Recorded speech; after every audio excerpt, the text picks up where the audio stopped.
Welcome to the One Small Town podcast. I'm here with our esteemed UK ambassador, Julia Buttery, and of course, the founder of One Small Town, Michael Tullinger, who is also our walking encyclopedia of One Small Town. So he's only been doing it for 2 decades. So I'm guessing he's picked up a thing or two along the way. And we're going to go through a number of questions this week that we had posed to us at an event. In fact, 2 events at Buxton and Dorking. So we're going to go through these questions, and if this answers your question, great. If not, send in your question to us. We'd love to answer it, or add your question in below in the comments. So, hello. Hello To you hello, both. Michael. Hello. And Juliet. Hi Hello. there. For that, I just want to say thanks to all the people that came to see us in Buxton and in Dorking. This is our first follow-up video that we promised we would do, follow-up Zoom calls and Q&As and online meetings and so forth. So this is the first of those series of online events. And I'm really quite excited because there's been some really awesome positive feedback Yeah. from all kinds of people that attended, from people that want to be involved, from engineering companies, construction companies, from farmers, from accountants, from business-minded people. It's really awesome to see this kind of wave of feedback after this UK tour and the activity that Michael and Julia put together. So I'm really excited. On top of what's happening here in South Africa with our technology, our factory, all the developments there that are just exploding, the interest in the technology token and the other technologies. So just really want to give you feedback from my side as well. What's happened since I've come home. I have hardly been able to touch the ground. Things are just flying. And look, today I've got 3 major meetings with new technology people, with a first One Small Town in South Africa, where a full management team has come together of high-level business people and financial people and community leaders and agricultural leaders and engineers and et cetera, et cetera. So literally after this Zoom call that we're doing now, so many exciting things happening. Just to give you this feedback that while you may not be always aware of what's happening behind the scenes, you can become the driver of what's happening behind the scenes. Remember, this is your initiative. One Small Town is the people's initiative. It's up to each and every one of you watching this video that can say, you know what? I'm retired. I don't have anything to do, or I have so much money. I don't know what to do. I'm bored with myself. I want to do something, or for any other reason that you might want to take on this flag and run with One Small Town in your community. This is your opportunity to do so. Right, that's my little intro speech. Let's carry on with the Q&A. That's I'm just going fantastic. to add one little extra thing in that what Michael Chamberlain and I have been a little quiet because we've been wading through some amazing feedback, some great questions, and some great meetings. So that's why we've been a little quiet since the 2 events. So now we hope to, start this off with our first, as Michael said, our first Zoom call, one of many. Yeah. Yes, we did have something of an unofficial first podcast when we were on location in the north of England. And Michael and I sat down and had a quick podcast. We'll try and put a link to that here somewhere so that you can go back and watch that. And that's great because actually I was going to read a bit of the feedback that we've got. The first one, because I wrote them all down. I listed everything people said. It took me ages. And one of the ones here just says, "Thank you for all you do." And I think that echoes, the effort that you just mentioned, Michael, that you put in on a daily basis. So I think that's really nice for them just to write that. And another one was a brilliant way to change and live our lives for freedom. And I think this is it's good that they recognise that this is a complete change in the way that we're looking to do things. So that's fantastic. So if we're ready, I will crack on with the first question. They say, what if I live in an area where I cannot find One Small Town work? So I presume they're thinking if there's no town near them. So who wants to kick us off with that? Do you want to go, Michael? Yeah, that's an interesting question because it shows that the person asking that question hasn't yet fully grasped what One Small Town, how it works and how it's launched and so forth. So let's Well, just it's great that we're unpack doing this. this then, isn't it? Because then, we're helping them to learn more about it. Exactly. So these Q&A sessions are critical because, from these questions, you realize where the people are not connecting the dots, where they're missing some information. And you get it directly, immediately from the way they phrase the question, they ask the question. So it's really important that we do this. So, and again, keep in mind, I've been doing this for so long. I can see immediately where that person is, has missed something or etc. So let's answer that. So can you read that question again, Michael? I Just read can. it once again. What if I live in an area where I cannot find one small town work? Right. So first of all, One Small Town is a community initiative where we as the people come together. We decide what we need to fix in our town. That's assuming that you want to do that, right? We assume that we all agree that our towns are not working. The world is around us. The socioeconomic system it isn't working the way we'd like it to work. And that's why we'd like to start One Small Town in our community for those reasons and many other personal reasons for many different people will all have their own individual personal reasons. But they all filter through and focus on the fact that our world is breaking apart. And it's very, very visible in the small towns, often more so than in the cities.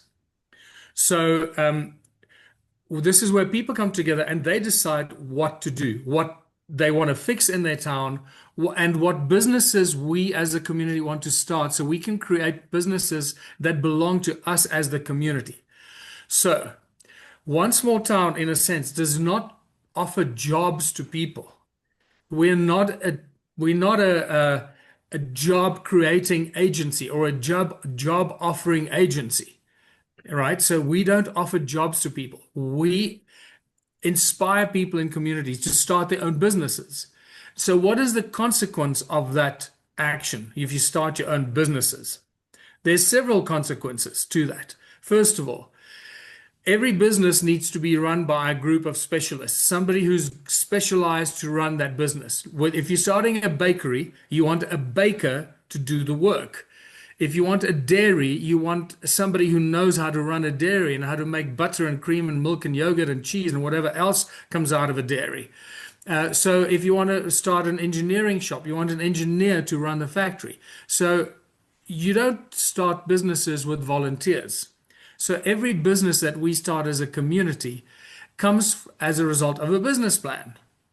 And that business plan gets put together with the specialists in mind who will manage and run and launch that business for us, the members of the community. We come up with the idea, we'd say, well, we want a cornflake factory because we got a corn farm and we got corn and etc. And we can get it and we can make cornflakes or whatever else from the corn flour.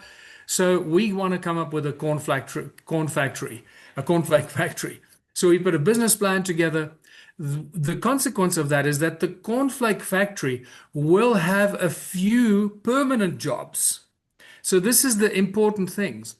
Every business that we start will have a combination of permanent jobs, of full-time jobs, of people that are experts, that are absolutely necessary to run and manage that business. And then the rest of the people, the members of our community, that do all the unskilled labor, the security, the holding, the driving, the package, the boxing, the bagging, the whatever, plus the centralized work like the IT or the bookkeeping or the PR or the social media. Those are all the business, all the activities in every business that can be centralized. So in our small town, we don't need an accounting department for every business because we're ultimately running all the businesses. We're the co-owners of all these businesses. So we'll probably set up a central accounting business that runs the accounting for all the different businesses that we start. So I hope I'm starting to get through to the person that asked that question. You're never going to be close to a small town that offers you a job. But if you are in a small town that needs the specialized skills that you have, if you're an engineer that specializes in laser production things, and we're starting a laser production engineering factory, then yes, we will probably get you to run that engineering shop, which will be a full-time job, where will you get a full-time salary on a package from that business that is started by the community, but you'll be one of the few permanent employees in that business to run it for and on behalf of the community. I hope that's sort of Yep. Yeah, it does. Is Yes. there anything you want to add, Julia? Yeah, so I kind of read into that question something slightly different. So they could have meant, how can I contribute my 3 hours? They just use the term job because it's a generic right. term. So all of that information is completely necessary to get that across. But the point I want to pick out is you mentioned the centralized type of work, and and I think there will be all sorts of ways of contributing skills, transferable skills into the centralized team. So, I mean, you saw how England's mapped out, or the UK's mapped out. The towns are very close to each other, so it could be that that person can contribute their time to a nearby project because the platform allows that to happen. So there will be centralized jobs or ways of contributing time, as well as the ways that Michael just described.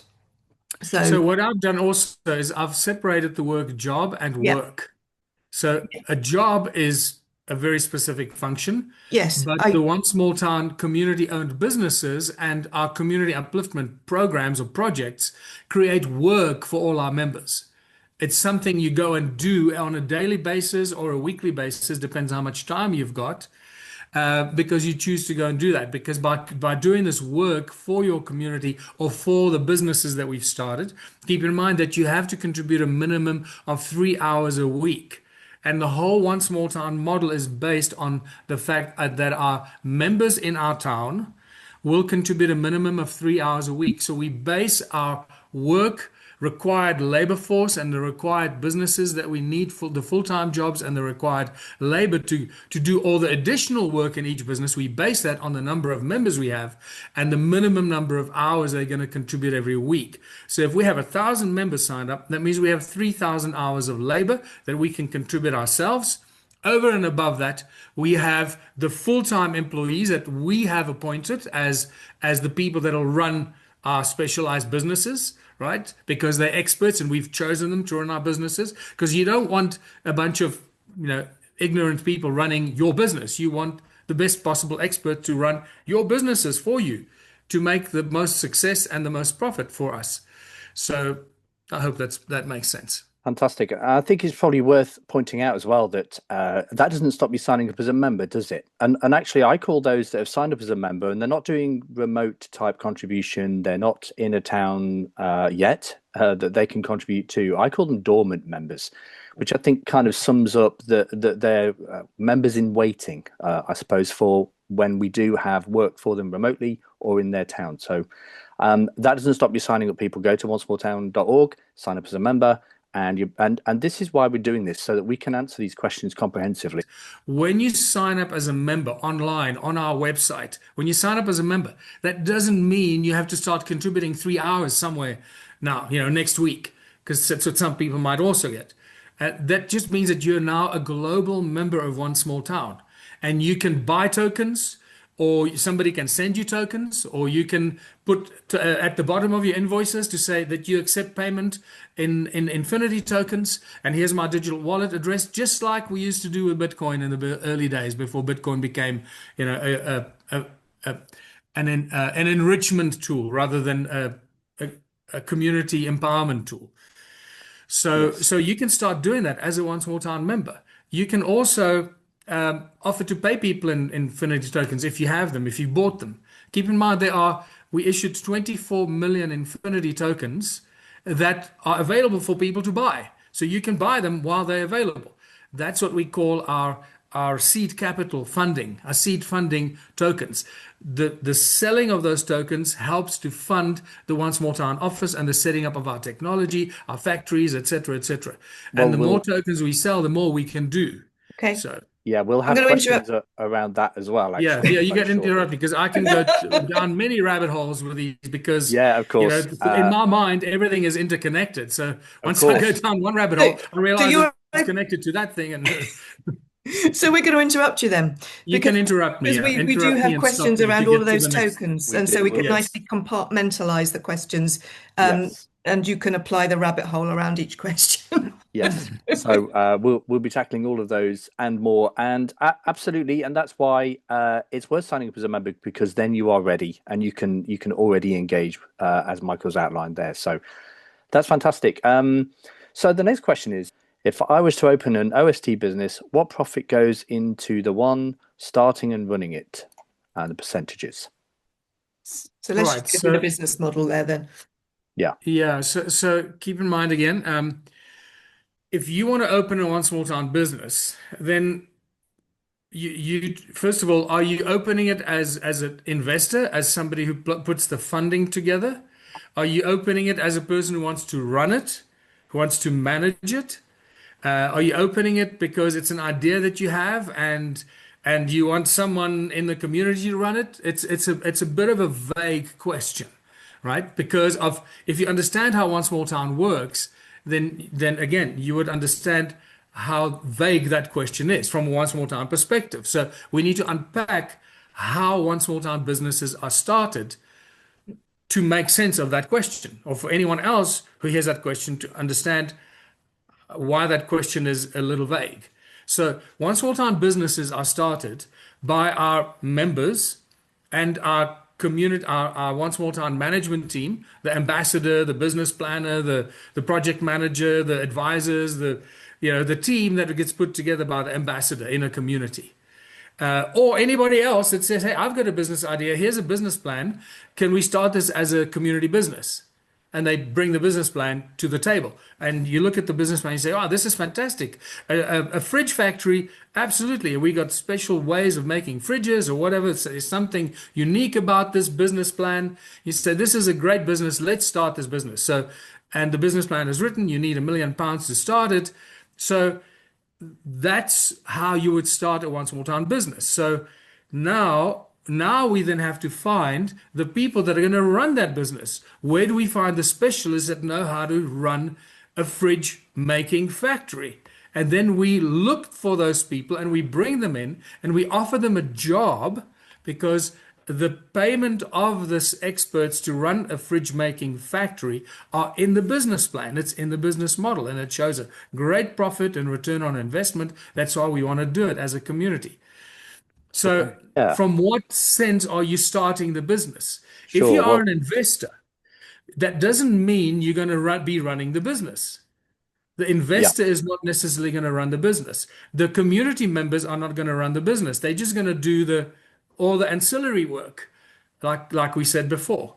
The business is going to be run by appointed people that come out of the business plan with the funds allocated to those people's salaries according to the business plan.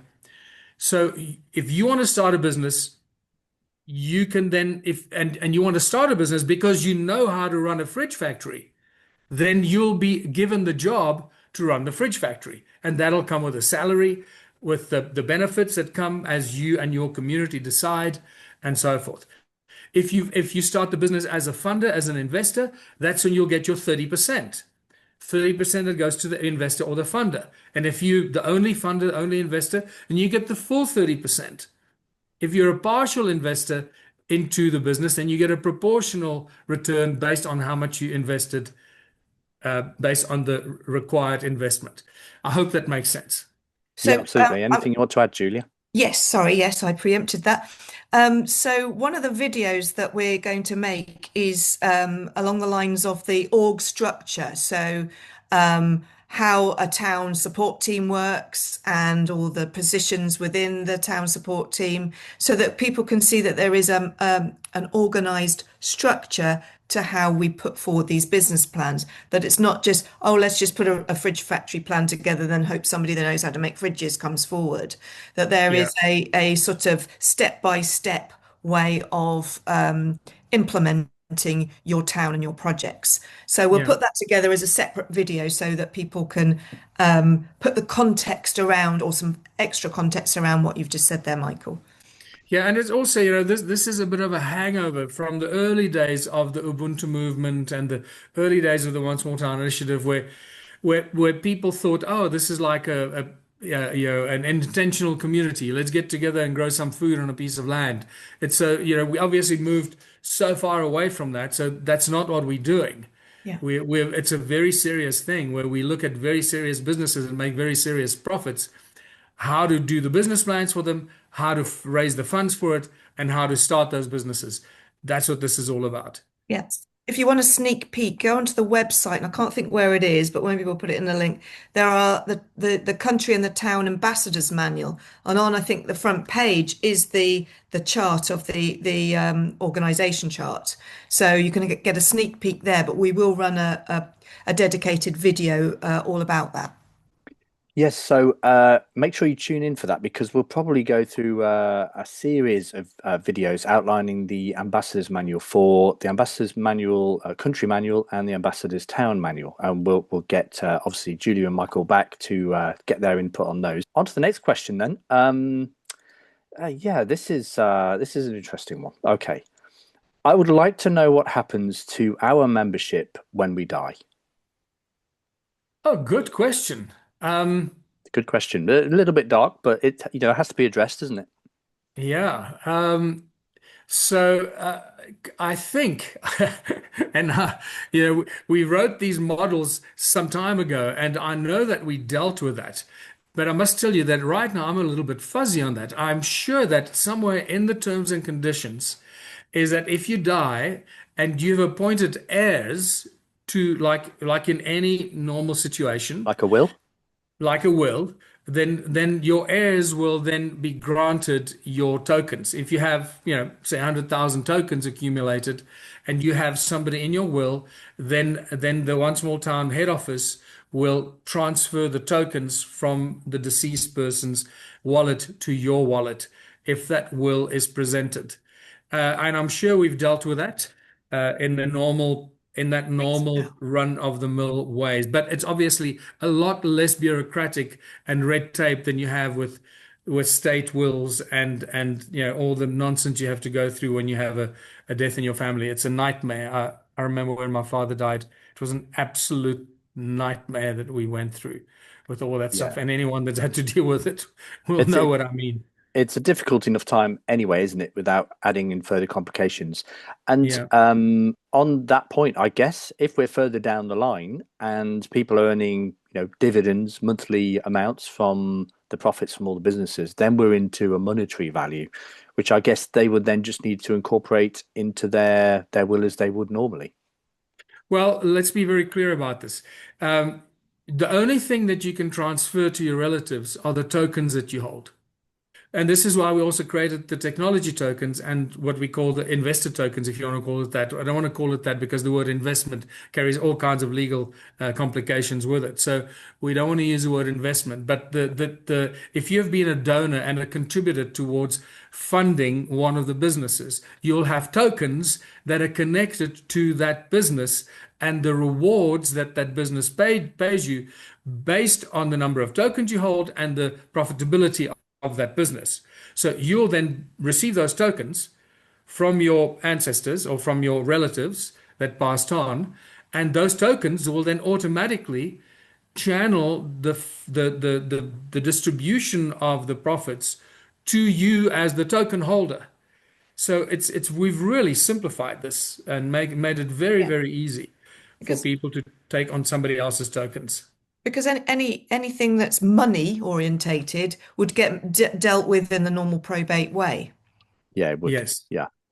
Yeah. So in this case, let's just simplify it. Yeah, If transfer if tokens. if I die and my will says that all the tokens I hold in my One Small Town wallet must be transferred to my wife. It's literally it could be as simple as that. That's my will. Dated, signed, stamped, whatever.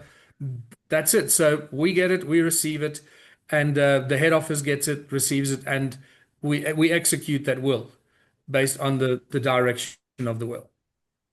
I would just want to add to this. So this will, or what happens to my tokens when I die, that I believe is a online smart contract. If it's not, it will become an online smart contract. So it's part of your membership. So nobody can say, "Oh, you wrote this afterwards," or someone wrote it and faked your signature. So you go online, you log into your secure membership account, and you write out that will on your private membership account that stipulates who your tokens must be transferred to on your demise. So it's no one else can write that will for you. Only you can write that will.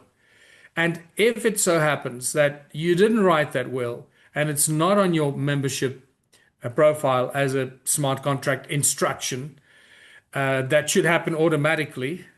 We need to check up on that. If it does happen automatically, if it is triggered automatically, it should be. And then we need to make sure this happens. So I'm quite excited about this question because it's a good question, and we need to act and make sure that this is done. Fantastic. Well, we hope that answers your question. If there's some nuances to that you want to clarify, then just send in an email or write it in the comments below what your question is, and we'll deal with that at a later episode. And I should point out actually that I have this list of questions, but neither Julia nor Michael know what I'm going to ask. So this is completely out of the blue for them. Okay. Next question then. Can tokens be physical? Can a token be physical? We've dealt with this on a few occasions in the past, and the answer to that is it's very, very dangerous the moment you do that. The only reason because then you can be held at gunpoint. Give me your tokens. Someone can break into your house and say, open your safe. Now you got something physical that someone can take from you. And once you've got it as a member in your membership account in your digital wallet, it's a lot safer there than it is if it's a few physical tokens in your pocket. But then, so once you lose them, they're gone.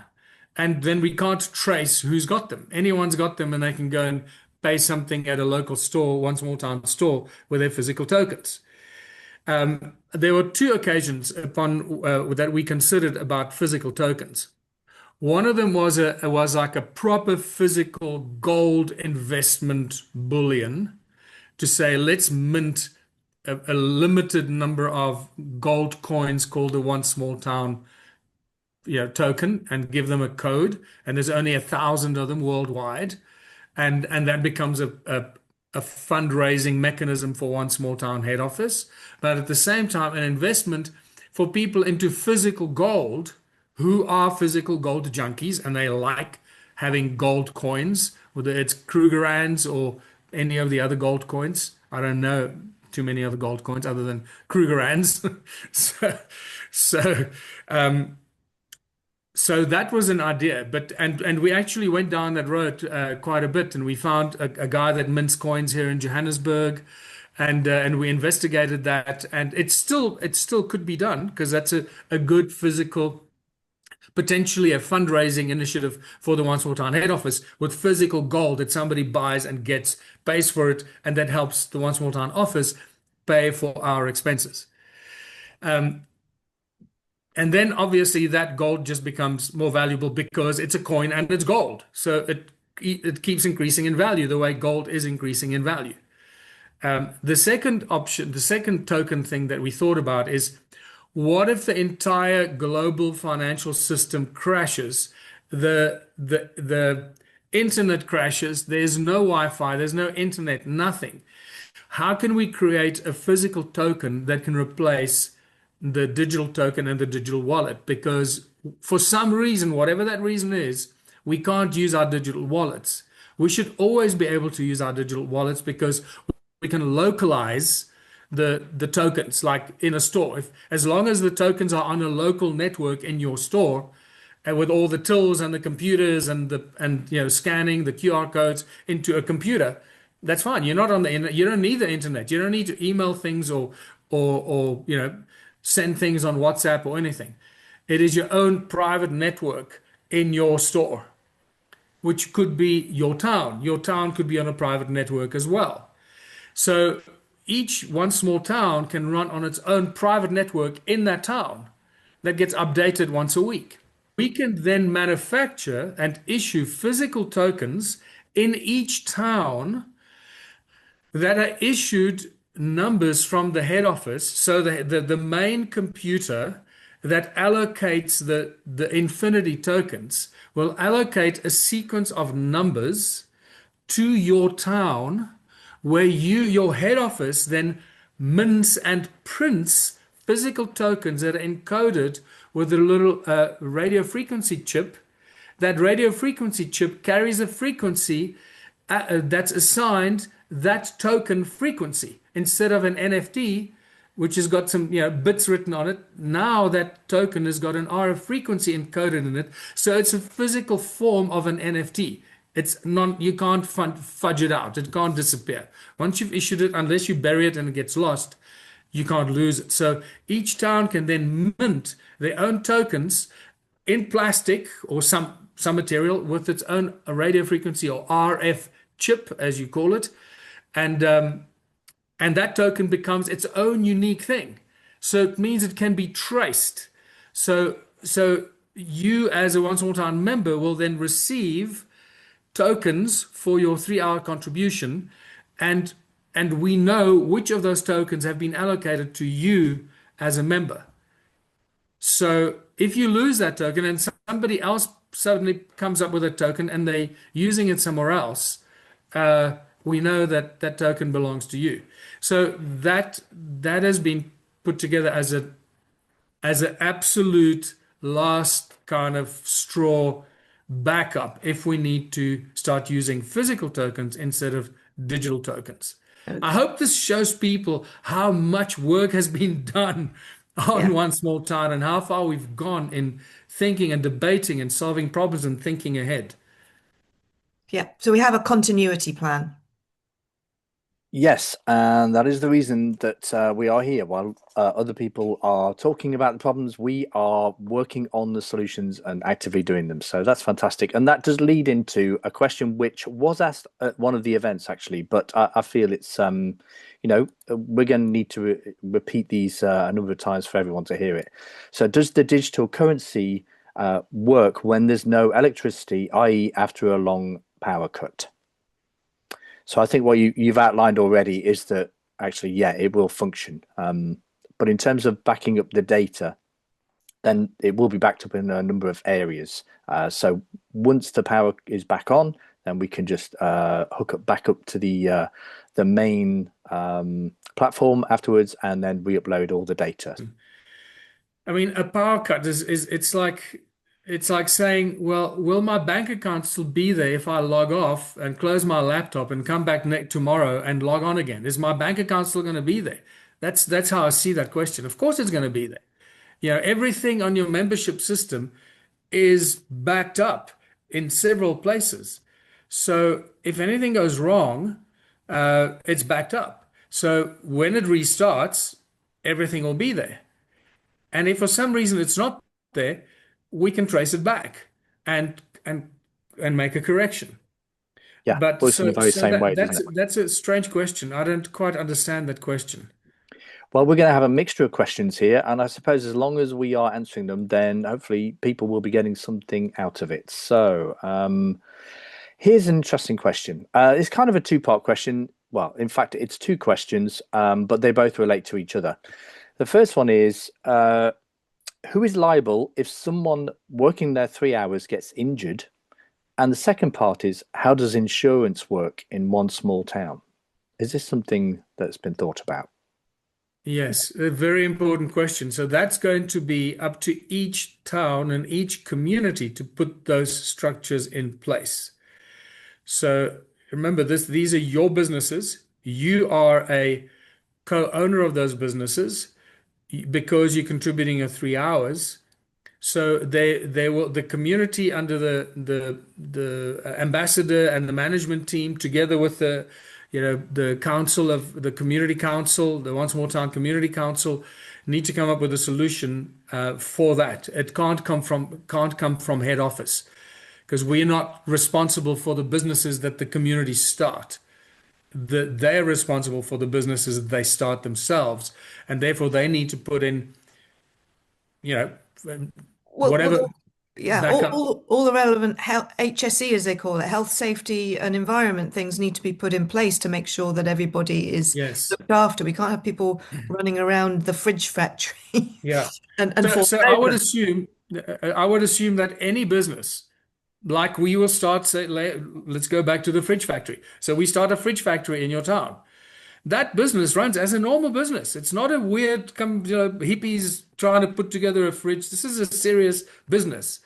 And with that business come all the laws required by that business in your country, whatever country that is, and all the labor, regulations that come with employing people and so forth. And the people that contribute their 3 hours will probably fall under the volunteers or volunteer contributors towards the business or the company. So if anything happens to them, it will be under the company legislation and rules and terms and conditions of what is a protection and how does a company deal with a volunteer or a delivery person that arrives at the company and gets injured. It's the same thing. I'm saying I'm delivering something and I've come up the stairs in your company delivering a parcel and I fall down the stairs, I get injured. What insurance has the company got for my injury while I was on the premises? So that company, your business that belongs to you and your community, you have to put those things in place. Yeah. Yeah. Fantastic. And someone, as by way of feedback, says, and I do have one other question that we're going to get through, but before then, someone by way of feedback said they would like better and more frequent updates. Well, thank you for that. This is exactly why we're here today, and we are being more consistent now with the newsletter, and there'll be one due out shortly. We are arranging some events around the UK for those in the UK, so keep an abreast of that. And we'll be doing lots of things on these podcasts, including interviews with other people, business updates, updates on the hub, updates on Zoom calls, what's happening. And on that note, I think Julia, we've got an event happening, haven't we, coming up? Yes, we have down in Kent. In that there is a community there that's very interested in what we're doing, and this was almost arranged for us on the back of the Dorking event, and it is in a place called I can't say it, Benenden Hall, which is in Kent. I've posted it on the UK, the British Isles Facebook page. It takes place on Wednesday, the evening of Wednesday, the 6th of August. So that's next week, I think.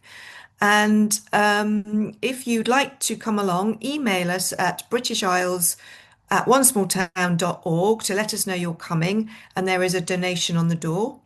And this is Michael Chamberlain and I who's going to give you an introduction and give you some updates, especially about the One Small Town Hub. What else have I missed? Another question around that was, will you be emailing the presentation slides? Yes. Right. So we're going to be providing the presentation again, I believe, aren't we? We're going to be videoing the presentation again so that we can expand a little bit more on the content there. And also those slides, we're going to make them available. We're adding a few more in to just put some of the context around some of the things that are said verbally, so that you've got almost like a complete information deck within the slides. So look out for those. Those are coming soon, as well as the video around those slides. Okay, so thank you. We'll get to the final question then. And actually, you're going to want to tune in on the next episode because we have some really relevant question around farmers and food and seeds and crops. And it's really important for so many countries now that we ensure that we take care of that. So stick around for the next episode for that. But our final question in this particular episode is kind of it's a great question. I am excited to see how I can support this fantastic initiative. So, would you like to take us through the wonderful ways that members and non-members can support this initiative? Great. So first thing that every member, everyone who wants to know, how can I help? How can I get involved? How can I participate? First thing you need to do is go on our website, onesmalltown.org, and click Become a Member. It's the first thing you need to do. Become a member, sign up as a member. When you click on become a member, it takes you to the platform, and then you go into the protected area, the secure area where you put all your details in, and then you become a member. And then you can log in as a member and see all the different options you have as a member. You can apply to be an ambassador or a business planner or a community leader or any of these things, right? So that's the first thing that everyone should do. Second thing is see if you've got enough money every month, if you can afford, 10 or 20 or $100 a month, whatever it is, and go online and go onto your digital wallet and buy Infinity tokens. So every month you buy 3 or 4 or 10 Infinity tokens, whatever it is that you can afford. And if you subscribe to a 12-month plan of buying tokens, that means you buy them at the price. You keep getting them at the price that they were when you first placed your order. So there's still people that are getting the tokens for like $1.10 or $2 when they place their order, as opposed to $5.11 or whatever the price is at the moment. So those people are scoring big time because they placed the order 2 years ago when the token was still very low. So if you order now at 5.11, you know that your token is still going to be sold to you at 5.11 when it's at $20 or $30 and eventually at $40. You're still going to be getting it at 5.11 for as long as we've got millions of, several million tokens available until they sold out. So buy tokens, buy Infinity tokens. And then also if you have, if you want to start and activate once more time in your community, read how to get involved on our website and how to become an ambassador, and decide what role you want to play and take it from there. Can I also add, stay up to date, sign up to the newsletter, because we'll be pushing out some more information via the main newsletter. There's also obviously social media. So I suspect many of you have already connected to Michael Tellinger's Facebook and Telegram pages, but there is also a British Isles Facebook, and we hope to build up the British Isles Telegram group as well. So so make sure you're connected with us, and also the YouTube channels as well, because that way we can send out, particularly as we're ramping up all the information that's now going to come out. That's another way of staying in touch, but really the important thing is to be a member. Yes, and we're ramping up everything that we do. So that includes the membership across all the platforms, as Julia said, with this one as well. So on that note, don't forget to like and subscribe. And Once More Town, as Michael says, is a simple concept, but there's a lot of detail around it, and you do need to understand what that detail is if you're going to get more involved. Now, you can do that by going to the website, oncemoretown.org. There's a lot of information videos and a lot of literature on there you can read through to get a better understanding. But that's also why we're doing this podcast and many more beyond this as well, so that we can answer those questions. So we're here willing to answer any question that you want to throw at us. Make sure you put it in the comments below or email it in. So anything we'd like to add before we sign off here? No, just once again, thanks to all the people in England, UK, and all those that came from all over Europe and Ireland to the events that we held in England. It was fantastic seeing everybody there, and some really wonderful business people, business-minded people that have engaged with us afterwards. Some social media people like Catherine and others. So it's really fantastic. The turnout we had and the caliber of people that came. That's what really impressed me. Yeah, So thank you to everybody. Yeah, absolutely. From me too, as well. Okay, fantastic. Well, thank you very much for helping to answer those questions, you two. And thank you to everyone for listening. Tune in for episode 2. Don't forget, it's important questions for farmers in this one as well. So we'll see you on the next one. Thank you and goodbye.